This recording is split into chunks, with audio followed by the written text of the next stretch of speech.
Welcome to The American Rancher. I'm Pam Minnick. This week, we'll visit two outstanding Red Angus operations that share enthusiasm for the great traits of the breed. Weedle Red Angus and Ludvigson stock farms utilize Red Angus because of low birth weight, growth, carcass, and maternal characteristics. We'll be back with these two great Red Angus stories when The American Rancher begins. Stay with us.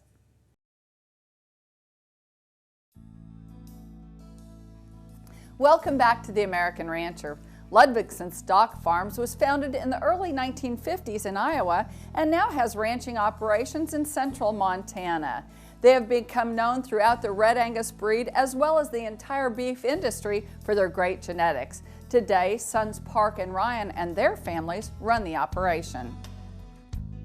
Ludvigson Stock Farms was developed or originated in 1954 in Iowa with my parents, Joanne and our now deceased father, Lars. And it was a traditional kind of farming operation in Iowa. It was both row crops and fed cattle, cows and calves, as well as a hog production unit. And in the middle 1970s, we began our seed stock enterprises with Simmental cattle, and have maintained that for over 40 years, even though today we would be much more known in Red Angus circles. And in 1992, my brother Park started the Red Angus operation in Iowa. We started with 15 bred heifers, and we've accumulated enough cattle over the years to today we've got over 1,000 cows in our nucleus herd. My husband and I were married in 1954, and guess what? We had our honeymoon in Montana, and at that time, his dream always was that maybe we could own a ranch out here. Some of this cattle business goes back generations. My grandfather had the champion Shorthorn bull in Chicago many, many, many years ago. We all love the cattle. Well, the boys are 11 years apart in age, so they didn't, as young boys, have a lot in common. But boy, once they both were adults, things started to go, and it's great to be out here and do what my husband wanted to do many years ago, and we're carrying that tradition now. Today, obviously, we supply genetics throughout the country. And it's been really a really fun ride that we've had in the last 20 years, producing what we believe is, or working with what we believe is one of the strongest breed associations and breeds of cattle in the United States. The Lewistown Ranch and what we've kind of got going here is our nucleus herd. We've been into this ranch for about the last 2 years. Previously, we had been running on ranches closer to Billings, Montana, and established kind of a home here at the new home nucleus herd here in Lewistown, Montana. We plan to have about 1,500 females in the nucleus herd, and we've made great genetic progress in the last 2 years here. We use a multi-trait based selection process as far as our genetics go, and we try to use a multi-trait base model. We're using several indexes today and things like that, but really what it comes down to is we select for calving ease cattle.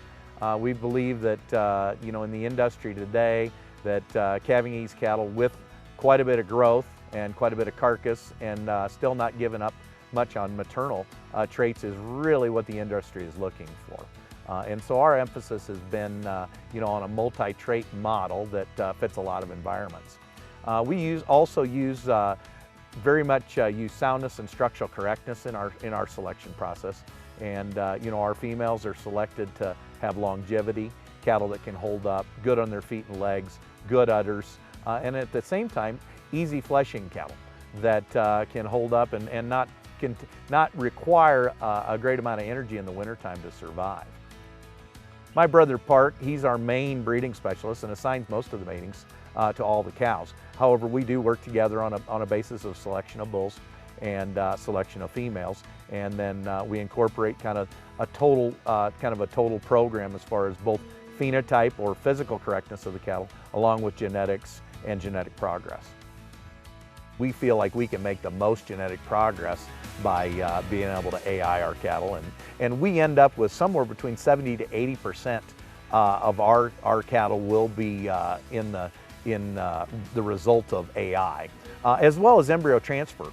We partner with several of the AI studs throughout the United States on bulls that will be sold for semen and things like that, but we're able to use those bulls in natural service environments. And so we get a very, very high percentage of our cattle that result from AI or embryo transfer.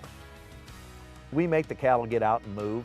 The cows really have to cover a lot of terrain, a lot of rough terrain, high hills and mountains to cover, you know, as far as pasture conditions and things like that. And we require the cattle to do that. Also, you know, in the wintertime, we deal with a lot of winter elements here.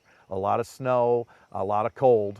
We calve early on several of the cows and things like that, and they've got to be able to hold up under those conditions. And so there is very much a natural selection process to keeping these cattle going. They've got to be hardy, they've got to be really, really tough individuals to handle this environment.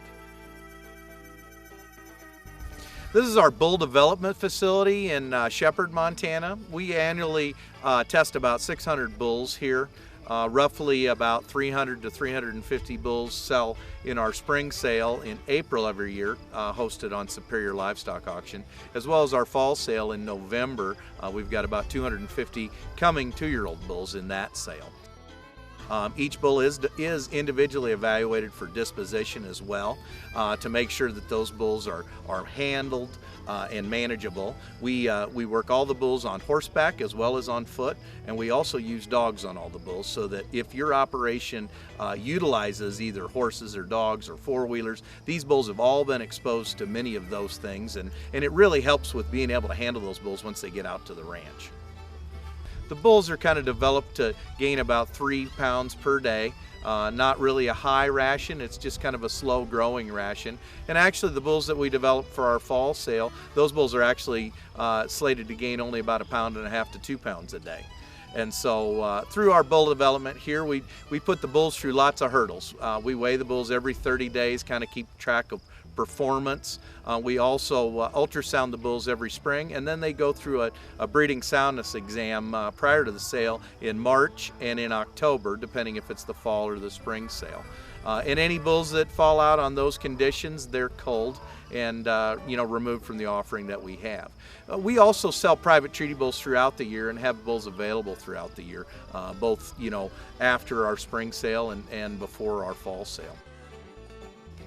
Our sales are really kind of events. We try to put a seminar together. We have some hospitality for our buyers. We try to make this a real kind of event, both of our sales that we hold here in Montana.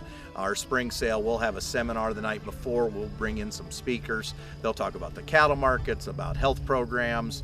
Usually we try and have some interesting speakers talking about the economics and profitability of the cattle business and kind of what you can do to help your operation out.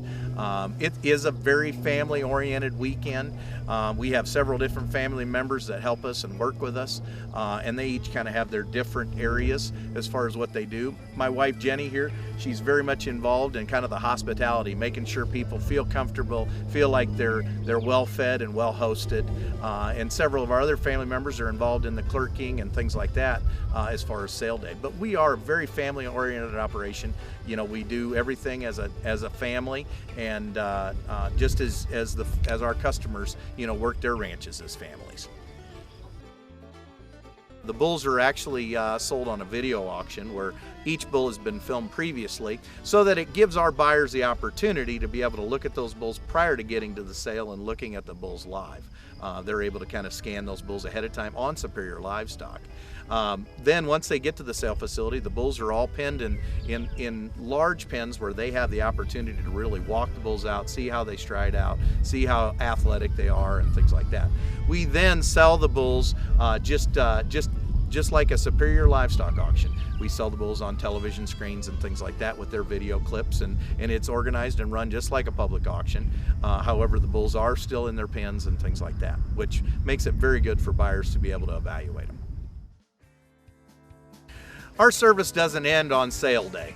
These bulls are all fully delivered, free transportation anywhere in the United States to central locations. And the bulls are fully guaranteed. If you have any problems with the bulls during that first season, you know, we work with our producers to make sure that they're fully satisfied and fully guaranteed on these bulls. And so we don't stop just on sale day. We've got an excellent working relationship with Superior Livestock Auction. It's been a great relationship. We've had this for several years. We, in particular, have a great working relationship with one of their very best reps, Jim Davis, and Jim's customers. We've known Jim and his customers probably for almost 20 years now, working along with them in several different areas. And it's been a great relationship. We've been selecting the genetics. Jim's been able to market those genetics onto these really great feedlots, and you know, through that kind of whole program, we've been, you know, a part of the SPG program, and we think very highly of that program. As far as you know, we think that people can really find really good genetics. It's Superior's made it very simple for buyers to find those cattle in their catalogs, and we're really big proponents of that program. Red Angus is such a great multifaceted breed. They really work in any type of environment. You know, we sell bulls not only in the West, in Oregon and Nevada and California, into a lot of Jim Davis's customers, but we also sell cattle all across the Midwest, into the South and things like that. And Red Angus cattle are really probably one of the most adaptable breeds that are out there in the industry today. Ryan's bulls, we went to Iowa. First time we used to go to Iowa and buy his bulls, and we loved the bulls. They were from Iowa, Red Angus bulls. And I started buying them and sending them out to my customers, and a lot of them here in Druzy, and they kept saying, Jim, these are really good bulls.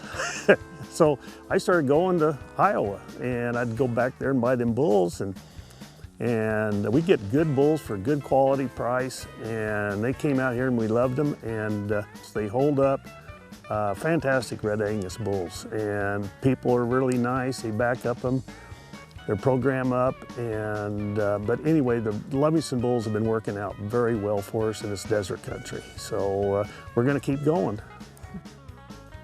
We've been using Ludvigson bulls for 6 years, and we got kind of turned on to them by Jim Davis from Superior Livestock, and they've just been outstanding bulls for us.